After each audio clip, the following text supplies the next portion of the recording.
Hello friends. In this video we are going to start with the second unit of the professional ethics and Indian constitution, which is engineering ethics. So let us see what are the contents are there in this unit. So the first is it will start with the definition of engineering ethics, followed by the approaches and the different types of senses of engineering ethics are there. And there are some types of inquiries, and the very important is moral dilemma and to steps to solve the moral dilemma. And there are some concepts are there like professional and professionalism. We are going to discuss about the relation between all these three steps and ethical theories. And again there are some concepts like self control, self interest, and self respect. These are the content of the engineering ethics unit. So let us move to the definition of the engineering ethics. Before that, we have discussed in the previous unit about the ethics. Ethics is, now the engineering ethics is all about the ethics, but which which applies to the engineering field. It is a study of moral value, or maybe the issues involved in engineering practice. It is the codes and standards of conduct endorsed by the engineering societies with respect to the particular set of beliefs, attitudes, and habits displayed by the individual, or it may be a group. So let us move to the approaches. There are different types of, means mainly two types of approaches are there. First one is microethics, which deals with the decisions of individuals, or it may be a professionals, or it may be a particular company. Means which deals with the individual. Macroethics is nothing but which deals with the societal problems on a regional, on it may be on a national level. For example, global issues. So these kind of societal problems will be related to the macroethics. Micro is nothing but for individual, and macro is for societal problem. So let us move to the next slide, which is the issues of engineering ethics. So the first one is resource crunch. That is nothing but the lack of resource. Because of lack of the resource, the people will start behave unethically due to the pressure, through time limits, availability of money, or it may be budgetary constraints. Some resources problems will be there, so according to this there will be a pressure, so the people start behave unethically because of this. However, involving individuals in the development of goals and values, and developing policies that allow for individual diversity and input to decision making will prevent unethical events. And next one is opportunity. The opportunity, it is also nothing but lack of opportunities. Like employees will not be having sufficient incentives according to their work. It may be also like sometime management projecting their own interests rather than rather than employees. The management will be projecting their own interests without any giving scope to the employees, so this causes the employees to behave unethically. And next one is altitude is nothing but the level of the stages. So in a enterprise, or in a company, or in a organization, there will be lot of employees will be working together. So it is not that all of them will be having same level of moral issues. So because of the low moral of the some employees, there will be some communication gap, and there will be some lack of transparency between some employees, some departmental employees to the another departmental employees. So this may be because of the lack of moral between in the employees. Due to all these reasons, there are the chances of poor working environment. So hence, the people may start behaving unethically. uh, how to recover these things? Giving ethical training to all, recognizing ethical conduct in workplace, including ethics in performance appraisal, and encouraging open discussion on ethical issues in the organization, or it may be in the company. And these are the some of the directions to promote positive attitudes amongst them, amongst the employees. So this will be the reduction. There will be some reduction because by doing all these things. Moral dilemma. Some in during some situation, the person will get panic just because there will be two or more options will be there in front of him to react. In such situations, during some situations, will start thinking that if I do that, something bad will happen, or if I do this, then also something bad will happen. So in such cases, in such situations, uh, which will be difficult for the person to choose between the both. So such situation is called moral dilemma. So it will be better for you to understand if I tell the example for moral dilemma. The situation like, a father promised his son that he will go home early, but in his way to home he saw a sick old man who needs to be brought to the hospital. So during such situation, where does my actual action lies? Is an important purpose being served by my getting home early, or how serious is the condition of the sick old man? uh, Indeed, I could handle hardly I could hardly decide which option is morally right in this situation. However, only one option must be better than other. So such during such situations, we need to have fuller knowledge about the situation. So such situations will arise during some time. So these are called moral dilemma. Okay, so now in the next slide, we'll discuss about the steps for resolving the moral dilemma.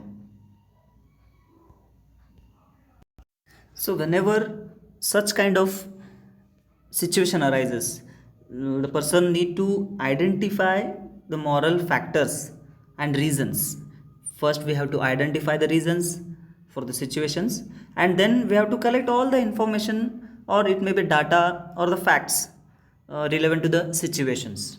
Means, like I said, during such situations, the person should have fuller knowledge about the situation. By that knowledge, we have to collect all the informations and rank them according to the priority. We have to rank them which one should be done at the first, like that. So and then by after that, generate some alternate course of actions to resolve the dilemma, and then discuss with the colleagues and take their perspective, priorities and suggestions from them.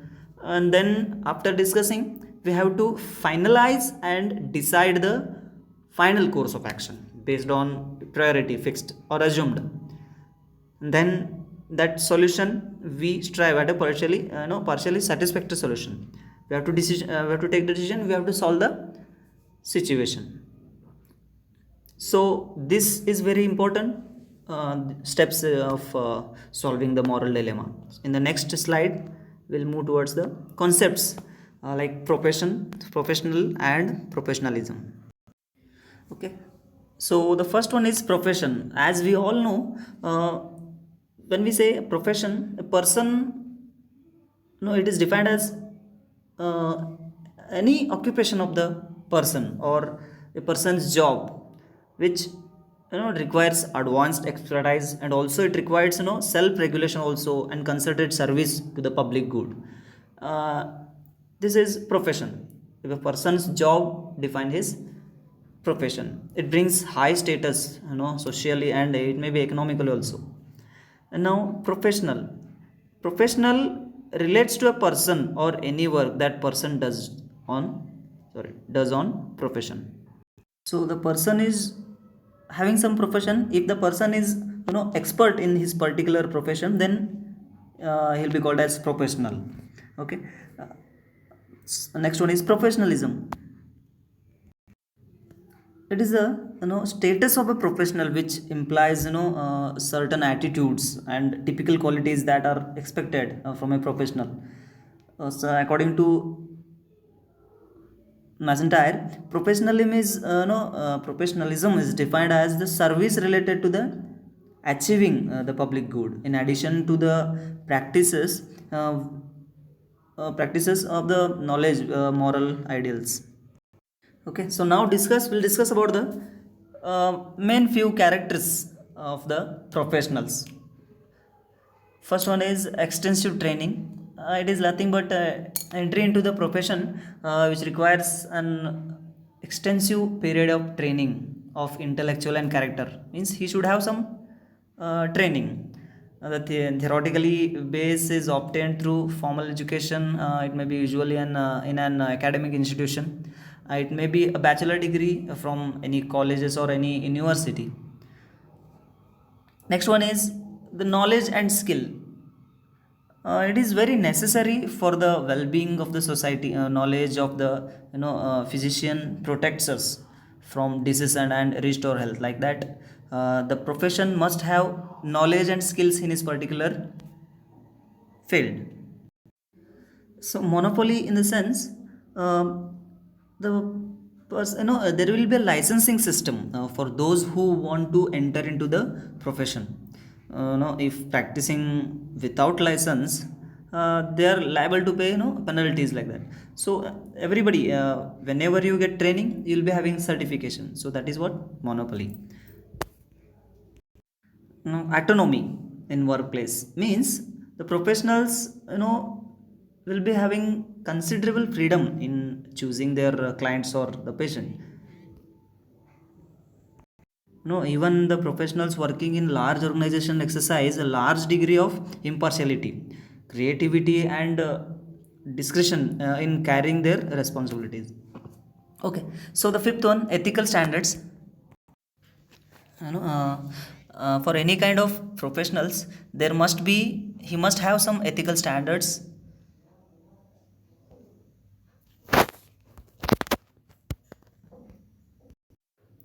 The codes of conduct to regulate the professionals against their abuse or any unethical decisions and actions affecting the individuals or groups of or the society. So these are the five characteristics of professionals. So let us move to the next slide, which is self control. Some concepts are there like self control.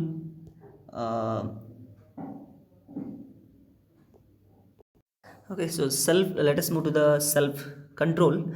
It is, as we all know, that self control is nothing but controlling our emotions, our feelings. It is an aspect of inhibitory control, is the ability to regulate one's emotion, thought, or it may be behavior in the face of temptations and impulses. For example, if you see the diagram, then you will understand. When there are two options like an apple and a chocolate, both are there in front of you, and you have been said only to eat apple, not chocolate, then in that case, but the your favorite is chocolate, so in that case you have to choose only apple. Then you have to regulate yourselves, you have to eat only apple, not to eat the chocolate. So controlling yourself, that is nothing but eating only the apple is, when you eat only apple, then it is said that you are having self control. Understood? So it is very basic thing that we need to have. So next one is the last one, the types of responsibilities. So responsibilities, as we all know that the meaning of the responsibilities. So let us see the types of the responsibilities. First one is moral responsibility.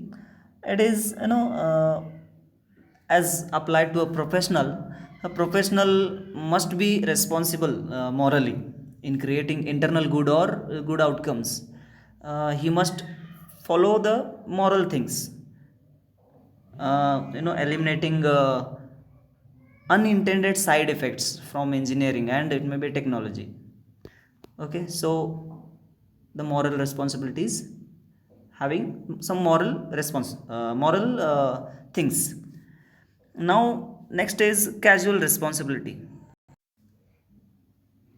I will explain this with an example, which is it is being cause of some event. Like a child playing with a matches causes a house to burn. In that case, the child is casually responsible, but the parent who left the child with matches is moral responsible. So now I hope you understood this. So next one is job responsibility. It is nothing but which consists assigned task at the place of your working, or it may be achieving some objectives. It is like the responsibilities at your workplace. You have been assigned some work and you have to do that. That is what job responsibility. And now legal responsibility. It is the response required by law and includes legal obligations and accountability to meet them. Many of these responsibilities overlap with the moral responsibilities only. Okay, so with this, I'm going to conclude this unit. So, in the next video, I'm going to start with the third unit, which is safety and responsibilities of an engineers. Okay, thank you.